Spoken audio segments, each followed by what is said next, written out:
Welcome to Telugu ప్రభా TV. నేను మీ journalist రెహమాన్ని. Eighth pay commission కి సంబంధించి కేంద్ర ప్రభుత్వ ఉద్యోగులు, కేంద్ర ప్రభుత్వ పెన్షనర్లలో ఇప్పటికే చాలా సందేహాలు, చాలా ప్రశ్నలు ఉంటున్నాయి.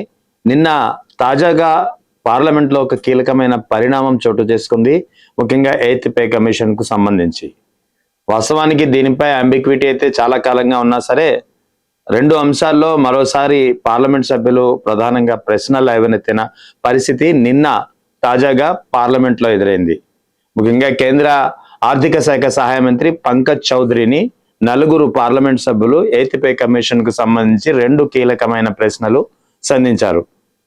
ఆ నలుగురు పార్లమెంట్ సభ్యులు ఒకరు ఎన్కే ప్రేమచంద్రన్, రెండవది తిరుతంగ తమిళసెల్వన్, పి గణపతి, ధర్మేంద్ర యాదవ్. ఈ నలుగురు పార్లమెంట్ సభ్యులు కేంద్ర ఆర్థిక శాఖ సహాయ మంత్రి పంకజ్ చౌదరిని అడిగిన ప్రశ్న ఎయిత్ పే కమిషన్ కు సంబంధించి, ఎయిత్ పే కమిషన్ ఖచ్చితంగా ఎప్పటి నుంచి అమల్లోకి వస్తుంది, రెండవది ఎయిత్ పే కమిషన్ కు సంబంధించి బడ్జెట్ అలొకేషన్ అంటే ఈ రికమెండేషన్స్ ఏదైతే ఎయిత్ పే కమిషన్ చేస్తుందో ఉద్యోగుల జీతభత్యాలు, పెన్షనర్ల పెన్షన్ రివిజన్ కు సంబంధించి, వీటికి సంబంధించి బడ్జెట్ అలొకేషన్ అనేది కేంద్ర ప్రభుత్వం చేస్తుందా లేదా. అంటే ఇప్పుడు రేపు ఫిబ్రవరి 2026 ఫిబ్రవరి 1న బడ్జెట్ ఉంటుంది, కేంద్ర బడ్జెట్ 2026-27కి సంబంధించి.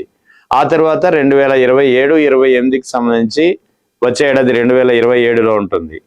సో బడ్జెట్ ఎలకేషన్ ఉంటుందా లేదా, ఎందుకంటే బడ్జెట్ ఎలకేషన్ అనేది కీలకమైన పరిణామం.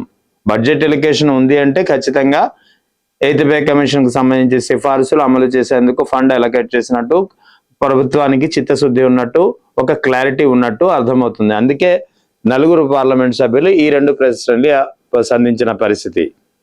దీనిపై ఒక విషయంలో స్పష్టత ఇచ్చింది కానీ రెండో విషయంలో మాత్రం స్పష్టత ఇవ్వకుండా దాటవేసే ధోరణి ప్రదర్శించింది కేంద్ర ప్రభుత్వం, ముఖ్యంగా కేంద్ర ఆర్థిక శాఖ సహాయ మంత్రి Pankaj Chaudhary. Eighth pay commission ఎప్పటి నుంచి అమల్లోకి వస్తుంది అంటే, ఖచ్చితంగా ఎయిత్ పే కమిషన్ సంబంధించినటువంటి నోటిఫికేషన్ వెలువరించాము, TOR ఆమోదించామని చెప్పారు. ఎయిత్ పే కమిషన్ ఇంప్లిమెంటేషన్ ఎప్పుడు అంటే మాత్రం ప్రభుత్వం డిసైడ్ చేస్తుంది అని చెప్పి సింపుల్ గా ఒక ముక్కలో తేల్చేసిన పరిస్థితి. అంటే ప్రభుత్వం డిసైడ్ చేస్తుంది అన్న విషయం అందరికీ తెలిసిందే, కానీ ఎప్పటి నుంచి అమలు చేస్తారనే ప్రశ్నకు మాత్రం కేంద్ర ఆర్థిక శాఖ నుంచి సమాధానం అనేది రాలేని పరిస్థితి. అంటే కేంద్ర ప్రభుత్వ ఉద్యోగుల్లో ఇప్పటికే ఈ విషయంలో చాలా అంబిక్విటీ ఉంది, చాలా సందేహాలు ఉన్నాయి. ఎందుకంటే TOR లో సాధారణంగా మెన్షన్ చేస్తారు ఎప్పుడు అమల్లోకి వస్తుంది అనేది, కానీ ఈసారి TOR లో అది మెన్షన్ చేయలేదు. వాస్తవానికి TOR లో ఎయిత్ పే కమిషన్ రిపోర్ట్ అనేది 18 నెలలలోగా సమర్పించవచ్చని మాత్రమే ఉంది తప్ప ఎప్పటి నుంచి అమల్లోకి వస్తుంది అనేది లేకపోవడంతో ఇప్పటికే దాదాపు 69 లక్షల మంది పెన్షనర్లు, 50 లక్షల మంది కేంద్ర ప్రభుత్వ ఉద్యోగులకు ఒక సందేహం, ఒక ప్రశ్న వెంటాడుతోంది.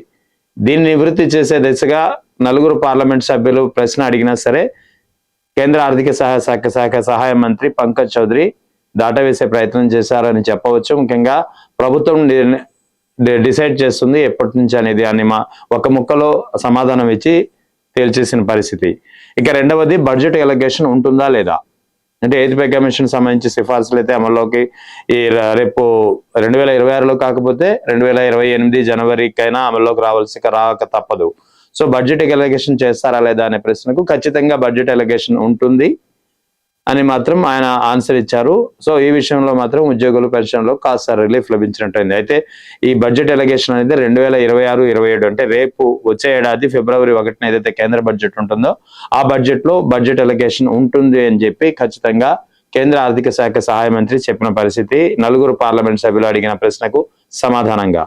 సో ఇక్కడ కేంద్ర బడ్జెట్ కి సంబంధించి ఎయిత్ పే కమిషన్ సంబంధించి సిఫార్సులు అమలు చేసేందుకు బడ్జెట్ ఎలొకేషన్ ఉంటుంది అని చెప్పారు, కానీ ఎప్పటి నుంచి అమల్లోకి వస్తుంది అనేది మాత్రం ప్రభుత్వం నిర్ణయిస్తుందనే మాట చెప్పి తేల్చేసిన పరిస్థితి.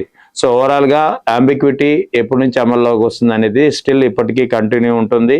ఇప్పటికీ ఆ సందేహం కేంద్ర ప్రభుత్వ ఉద్యోగుల్లో, ఇటు పెన్షనర్లో నిరంతరం వెంటాడుతూనే ఉంది ఎప్పటి నుంచి అమల్లోకి వస్తుంది అనేది. ఇక ఫిట్మెంట్ ఫ్యాక్టర్ గురించి కానీ, DA మెర్జర్ కానీ, తర్వాత DA కొనసాగుతుందా లేదా ఎయిత్ పే కమిషన్ అమల్లోకి వచ్చే వరకు అనే విషయంలో కానీ, పెన్షనర్ల రివిజన్ ఉంటుందా లేదా అనే విషయంలో కానీ, పెన్షనర్లకు వర్తిస్తుందా లేదా అనే విషయంలో కానీ ఇప్పటికే పలు వీడియోల్లో మనం అందరూ క్షుణ్ణంగా తెలుసుకునే ప్రయత్నం చేసాం.